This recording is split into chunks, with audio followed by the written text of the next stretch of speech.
നമസ്കാരം. വൈറ്റമിൻ ഡിയുടെ കുറവ്, ഓസ്റ്റിയോപോറോസിസ് എന്നിവ ചികിത്സിക്കാൻ ലൂമിയ 60K ക്യാപ്സ്യൂൾ ഉപയോഗിക്കുന്നു. ഇത് ശരീരത്തെ കാൽസ്യം ആഗിരണം ചെയ്യാൻ സഹായിക്കുന്നു. അസ്ഥികളുടെ ശക്തിയും ആരോഗ്യവും നിലനിർത്താൻ ഇത് അത്യാവശ്യമാണ്.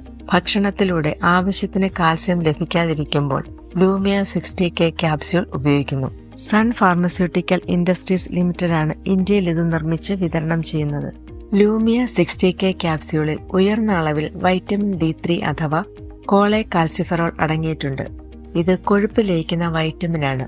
കാൽസ്യം, ഫോസ്ഫറസ് എന്നിവയുടെ ആഗിരണത്തിൽ ഇതൊരു പ്രധാന പങ്ക് വഹിക്കുന്നു. ആരോഗ്യകരമായ അസ്ഥികൾ, പേശികൾ, രോഗപ്രതിരോധ പ്രവർത്തനം എന്നിവയ്ക്കും ഇത് അത്യാവശ്യമാണ്. മറ്റ് വിറ്റാമിനുകളിൽ നിന്നും വ്യത്യസ്തമായി സൂര്യപ്രകാശമേൽക്കുമ്പോൾ ശരീരത്തിൽ വൈറ്റമിൻ D3 സ്വാഭാവികമായി ഉൽപ്പാദിപ്പിക്കപ്പെടുന്നു. ഇത് സൺഷൈൻ വിറ്റാമിൻ എന്നും അറിയപ്പെടുന്നു. ശരീരത്തിൽ വൈറ്റമിൻ D3യുടെ പ്രാധാന്യം എന്തൊക്കെയാണെന്ന് നോക്കാം. വൈറ്റമിൻ D3 ശരീരത്തിൽ നിന്നും കാൽസ്യം, ഫോസ്ഫറസ് എന്നിവ ആഗിരണം ചെയ്യാൻ സഹായിക്കുന്നു. എല്ലുകളുടെ ബലം കുറയുകയും അസ്ഥിവേദന, നട്ടെല്ലിന് വളവ് എന്നിവയും ഉണ്ടാക്കുന്ന രോഗാവസ്ഥയായ റിക്കറ്റ്സ്, ശരീരത്തെ കാൽസ്യം ആഗിരണം ചെയ്യാൻ സഹായിക്കുന്ന വൈറ്റമിൻ ഡിയുടെ കുറവിന് കാരണമാകുന്ന പ്രശ്നം മൂലം അസ്ഥികൾ മൃദുവാകുന്ന ഓസ്റ്റിയോമലാസിയ എന്ന മുതിർന്നവരിലുണ്ടാകുന്ന അവസ്ഥ എന്നിവ തടയുന്നതിൽ ഇതൊരു പ്രധാന പങ്ക് വഹിക്കുന്നു. വൈറ്റമിൻ D3 പേശികളുടെ പ്രവർത്തനത്തെയും ശക്തിയെയും സപ്പോർട്ട് ചെയ്യുകയും വീഴ്ചകളുടെയും പരിക്കുകളുടെയും സാധ്യത കുറയ്ക്കുകയും ചെയ്യുന്നു, പ്രത്യേകിച്ചും പ്രായമായവരിൽ. വൈറ്റമിൻ D3ക്ക് മാനസികാവസ്ഥ നിയന്ത്രിക്കുന്നതിൽ പങ്കുണ്ടെന്നും വിഷാദം തടയാൻ സഹായിക്കുമെന്നും ചില പഠനങ്ങൾ സൂചിപ്പിക്കുന്നു. രോഗപ്രതിരോധ സംവിധാനത്തെ നിയന്ത്രിക്കുന്നതിൽ ഇത് പ്രധാന പങ്ക് വഹിക്കുന്നു. അണുബാധകളിൽ നിന്നും വീക്കത്തിൽ നിന്നും സംരക്ഷിക്കാൻ ഇത് സഹായിക്കുന്നു. വൈറ്റമിൻ D3യുടെ പ്രധാന സോഴ്സ് സൂര്യപ്രകാശമാണ്. സ്കിന്നിൽ സൂര്യപ്രകാശം ഏൽക്കുമ്പോൾ അത് വൈറ്റമിൻ D3 ഉൽപ്പാദിപ്പിക്കുന്നു. എന്നാൽ സൺസ്ക്രീനിന്റെ ഉപയോഗം, സൂര്യപ്രകാശത്തെ തടയുന്ന രീതിയിലുള്ള വസ്ത്രങ്ങൾ, സ്കിൻ പിഗ്മെന്റേഷൻ, സൂര്യപ്രകാശത്തിന്റെ കുറവ് തുടങ്ങിയവയൊക്കെ വൈറ്റമിൻ ഡിയുടെ ഉൽപ്പാദനത്തെ ബാധിക്കുന്നു. സാൽമൺ, ട്യൂണ, അയല പോലെയുള്ള കൊഴുപ്പുള്ള മത്സ്യങ്ങൾ, മുട്ടയുടെ മഞ്ഞക്കരു, പാൽ, ധാന്യങ്ങൾ എന്നിവ വൈറ്റമിൻ D3യുടെ പ്രധാന ഭക്ഷണ ഡയറ്ററി സോഴ്സസ് ആണ്. ഇത് ക്യാപ്സ്യൂളുകൾ, ഗുളികകൾ എന്നിവയായും ലഭിക്കുന്നു. വൈറ്റമിൻ D3യുടെ അമിതമായ ഉപയോഗം കാൽസ്യത്തിന്റെ അളവ് കൂട്ടുന്ന ഹൈപ്പർ കാൽസ്യമിയ എന്ന അവസ്ഥയ്ക്ക് കാരണമാകുന്നു. പ്രായം, ആരോഗ്യം, മറ്റവസ്ഥകൾ തുടങ്ങിയവയെ ആശ്രയിച്ചാണ് ഇതിന്റെ ഡോസ് തീരുമാനിക്കുന്നത്. ഇത് ഭക്ഷണത്തോടൊപ്പമോ ശേഷമോ കഴിക്കുന്നത് കൂടുതൽ ആഗിരണം ചെയ്യാൻ ശരീരത്തെ സഹായിക്കുന്നു. മാക്സിമം പ്രയോജനം ലഭിക്കുന്നതിന് ഇത് പതിവായി ഒരേ സമയത്ത് തന്നെ കഴിക്കുന്നതാണ് നല്ലത്.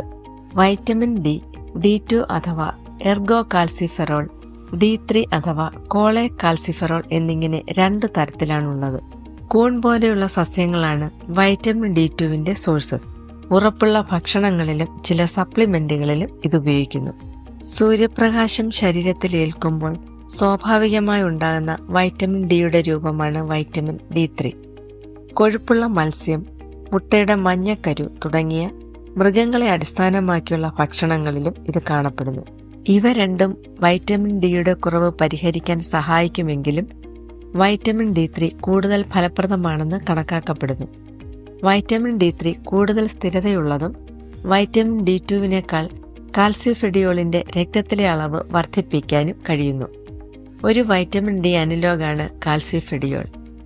വൈറ്റമിൻ D2വിനെ അപേക്ഷിച്ച് വൈറ്റമിൻ D3 കൂടുതൽ ശക്തവും കൂടുതൽ കാലം പ്രവർത്തിക്കുന്നതിനും കഴിയുന്നതാണ്.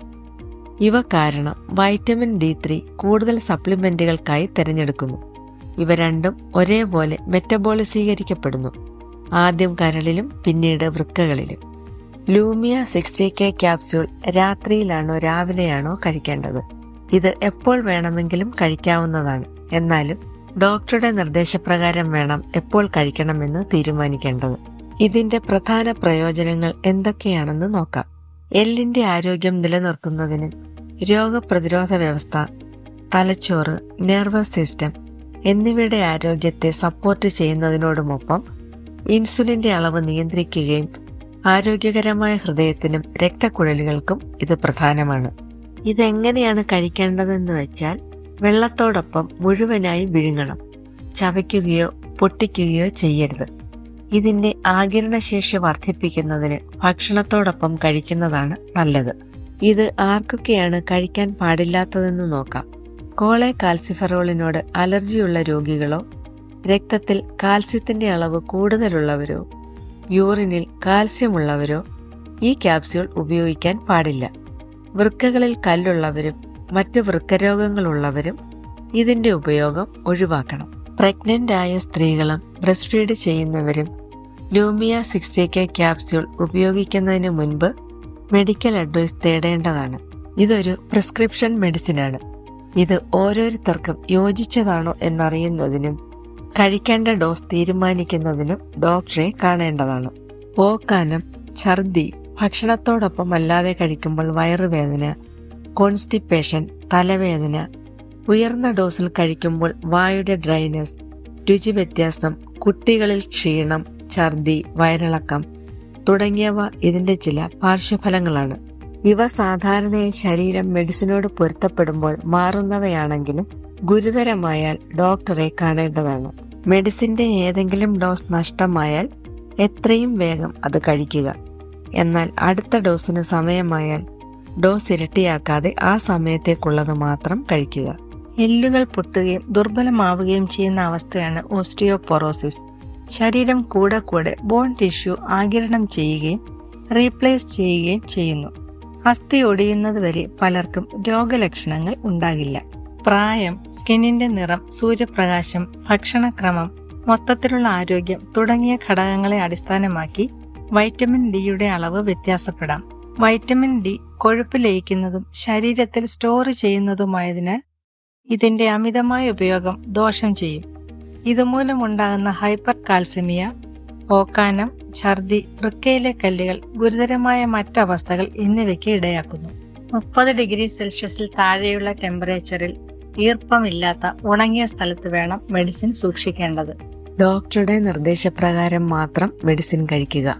ഇതുപോലെ ഇൻഫർമേറ്റീവായ വീഡിയോകൾക്കായി ഈ ചാനൽ സബ്സ്ക്രൈബ് ചെയ്യുക. മറ്റൊരു വീഡിയോയുമായി വീണ്ടും കാണാം.